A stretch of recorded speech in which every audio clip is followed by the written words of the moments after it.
નમસ્કાર. નમસ્કાર. શું નામ તમારું? મારું નામ ખોડદા મહેશભાઈ બાબુભાઈ. ઓકે મહેશભાઈ, કયું ગામ તમારું? ગામ બોટાદ, ક્યાં રહેવાનું?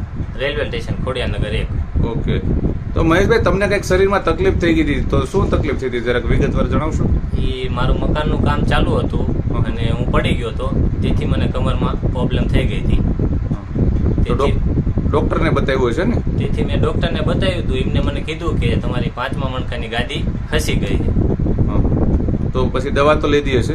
દવા તો મેં ખૂબ લીધી, પણ મને કાંઈ સારું લાગ્યું નહીં. કોઈ ફેરફાર નહોતો થયો? કોઈ ફેરફાર નહીં. તો ત્યાર પછી તમે અત્યારે તો સારું છે ને? અત્યારે સારું. એ સારું થયું છે નથી એ જરા બતાવો. અત્યારે પછી મેં એક વિડીયો જોયો હતો સુરત દ્વારા. મેં દવાઈઓ મંગાવી કોન્ટેક્ટ કરીને સાહેબ હસ્તક. કઈ કઈ દવા બતાવો? એક આ ઓર્થોમેગા. ઓકે, ત્યાર પછી આ કેલ્શિયમ D3, ત્યાર પછી વિટામિન D3 K2.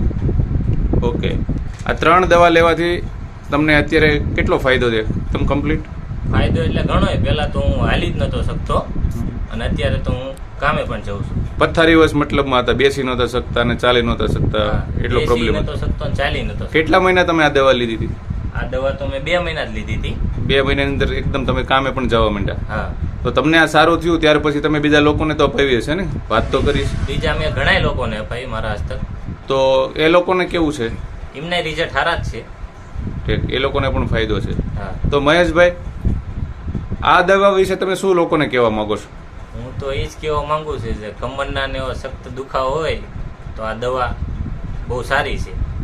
ઓકે, આ દવા લેવાથી ખુશ ને તમે? ખુશ. તમારો પરિવાર પણ ખુશ ને? ખુશ. ઓકે, તો મહેશભાઈ, ઇન્ટરવ્યૂ આપવા બદલ ખૂબ ખૂબ આભાર તમારો.